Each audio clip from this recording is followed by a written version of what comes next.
Looks like they got good spikes on them. What begins as a routine attempt to stop a speeding SUV quickly turns into something far more serious.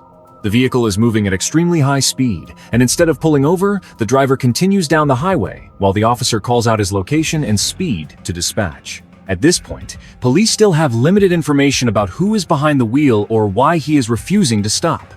All they know is that the driver is showing no sign of surrender. As the pursuit continues, additional units are alerted and begin moving toward the area, while the lead officer tries to keep the SUV in sight without losing control of the situation. 77 County, still west on 10, just coming up to Peterson Road. Transport. Speed's 90, no traffic. 77 County, we're coming into Strum, he's braking again and slowing down. Copy, coming into Strum. WSP has also been notified, keep me updated. Okay, for any description of the vehicle? Blue Kia SUV, I believe. He's passing the Cenex and Strum, so it's being a driver.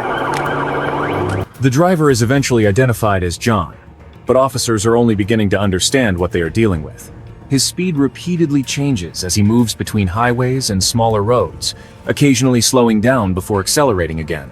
Instead of choosing a safe place to stop, he continues maneuvering through the area, forcing officers to adjust their approach. With more units now responding, police begin discussing ways to bring the pursuit to an end before someone gets hurt.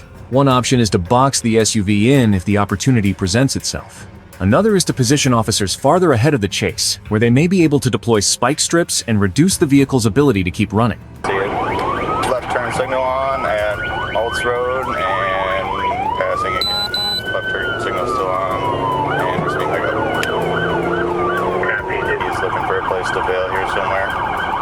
School Road and continuing again. Maintaining speeds of about 80. No traffic. Roads are clear and dry. Down to 20. Stopping for the stop sign. 40, let's box in if we can. And he's heading north on 93. Gone to a stop, but they know it isn't going to be easy. 10-4, they are just passing Lowe's Creek Road, continuing northbound over 100 miles per hour. I'm assuming he's going to blow this corner here at the end of Spruce. 10-4.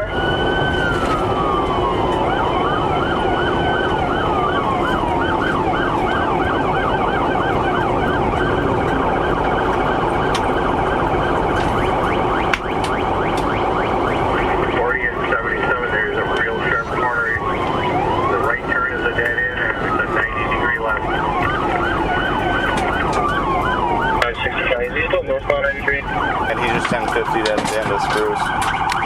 Spruce here.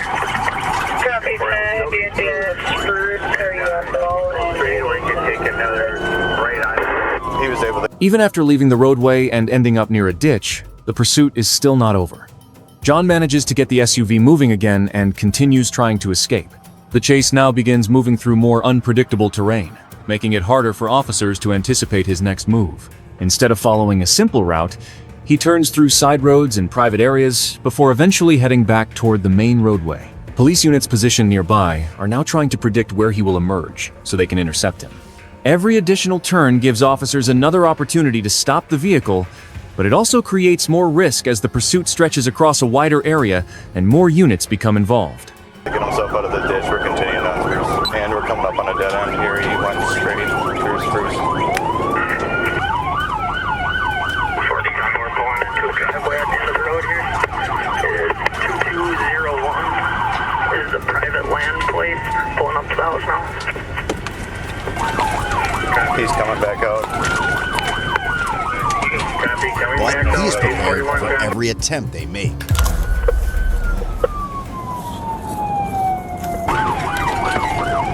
He's just going back to Spruce again, heading north from the field.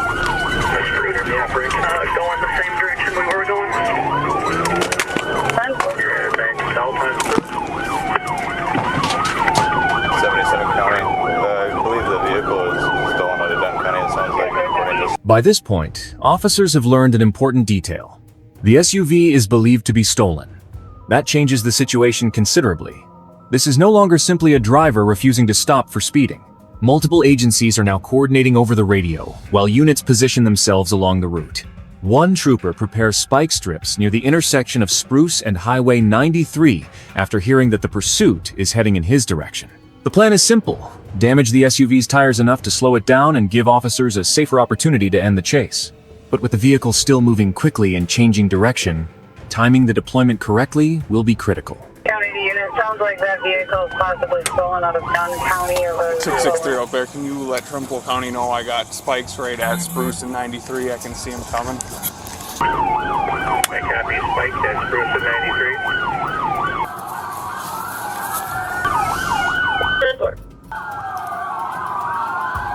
State Patrol has spikes at 93 and Spruce.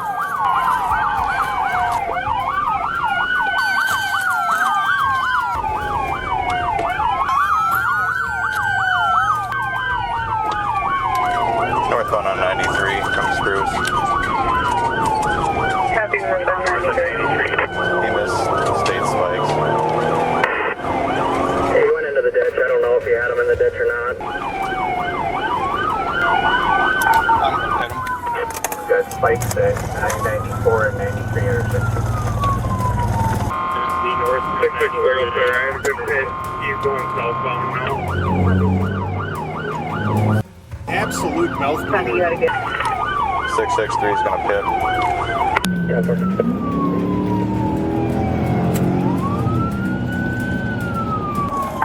663 up there, he sped back up. Convert, give a current 1020. With a pit-certified trooper now involved, officers finally have another way to bring the chase to an end. The SUV is still traveling at highway speed, but police have already been working to weaken its ability to continue. Moments later, spike strips appear to make solid contact with the driver's side tires. That is the break officers have been waiting for. As the damaged tires begin affecting the SUV's speed and handling, the pursuit starts to change. John can no longer rely on speed alone to escape. However, slowing down does not mean he is ready to surrender. Officers now have to stay close while watching for the right moment to force the vehicle to a stop. Fight. Where's the San Force unit? Should be right on now. 93 and tomorrow, still heading northbound, still at 70 miles per hour. Traffic's light.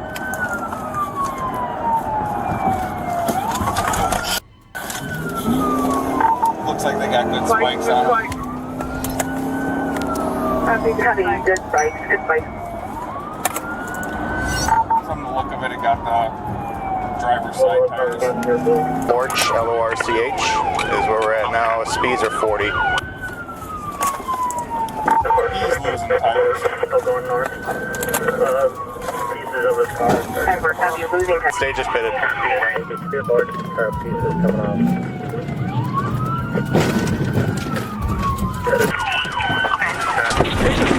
Ram me, that motherfucker. Hey, you just ran me. Coming back south.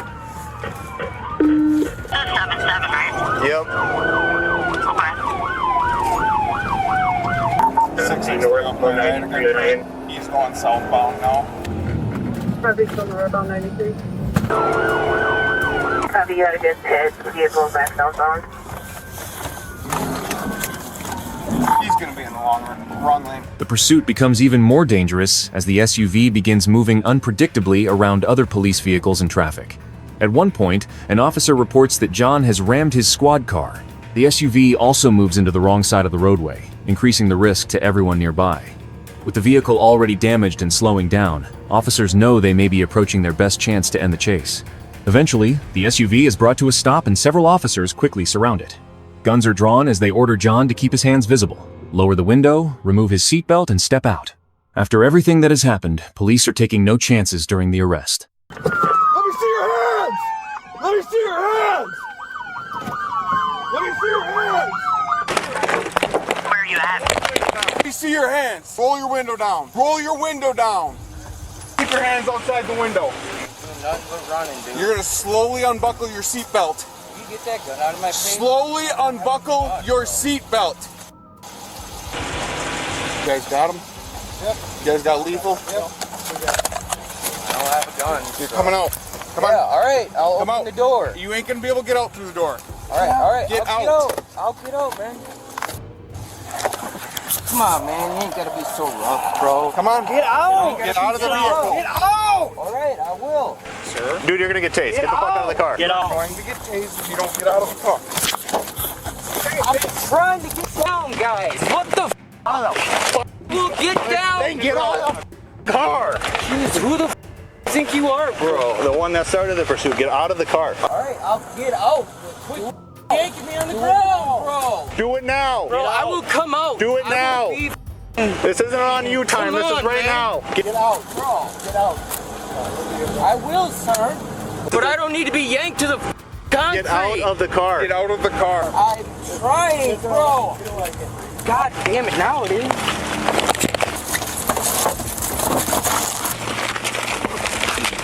Stop resisting. You're gonna get tased. Got one. Give us another hand. Stop. You're gonna get tased. Bunch of bitches, dude. I was literally ready to comply. 560 County 1 in custody. Put off my neck. Who's on your neck? Hope you guys got that on camera. Oh, it is. That's bullshit. Got anything that's gonna poke, stab, or injure us? No, sir. Any guns? No, sir. You okay back here, dude? How's it going? You're not gonna fight anymore? No, man. I wasn't fighting to begin with. John is finally in custody, but officers are now left examining what happened during the pursuit. Their vehicles have taken damage, and they begin comparing what each unit saw as the chase unfolded. According to their discussion, the SUV continued moving even after its tires were damaged, and John allegedly rammed police vehicles while trying to escape. Officers also describe having to intervene again when the SUV moved toward areas where other vehicles were present. The pursuit may be over, but the aftermath shows just how quickly the situation escalated from a speeding vehicle into a dangerous multi-unit chase. With John secured, officers can finally begin sorting through the damage and determining exactly what charges may follow. Night begin to come to light. Second time. I never grabbed it. He just said his name was John. Oh, it's him. You didn't just chase him. 663 up by 1043. This is going to be John Copland. This was from the CFS earlier. The assist other that ran from Eau Claire County. So basically what happened, this tire blew off, slowed down to, I was going 33, he was going slower because I started almost passing him. I pit him. He flipped around, shot through, started ramming squad cars on his way through. Went southbound and the northbound. I was going southbound in the southbound. Cut across that larch there. There was cars coming, so I pit him again, and he came back across into here. There was a car back here. He was in the grass going real slow. He started aiming for that car, so I came up over and this is where we ended it. Yeah, I do apologize. I know it ain't gonna help us now, but life would have been a lot better had you just pulled over. just trying to talk to my girl, man. So your squad was the one that was pulling up. I tried to swerve out of the way, and you just went down. When did they fix that? You guys? What's that? When did they fix that? That car's probably told him no. That's our canine squad. The dog got a little shook up. Damn. Sorry. Why would you keep coming at me? You had the... Yep. I'm sorry, dude. Later, John appears more cooperative and even apologizes after learning that one of the patrol vehicles involved in the pursuit was a K9 unit. The dog was shaken up, but the damage was not described as catastrophic. Still, the consequences of the chase extended far beyond a simple traffic violation. John had led officers through multiple jurisdictions, continued driving after spike strips were deployed, struck police vehicles, and resisted efforts to bring the pursuit to an end. Once the immediate scene was under control, the case moved into the legal system, where the events captured on Bodycam would become part of a much larger record of the night. What began with a speeding SUV had ended with damaged vehicles, multiple charges, and John being taken into custody.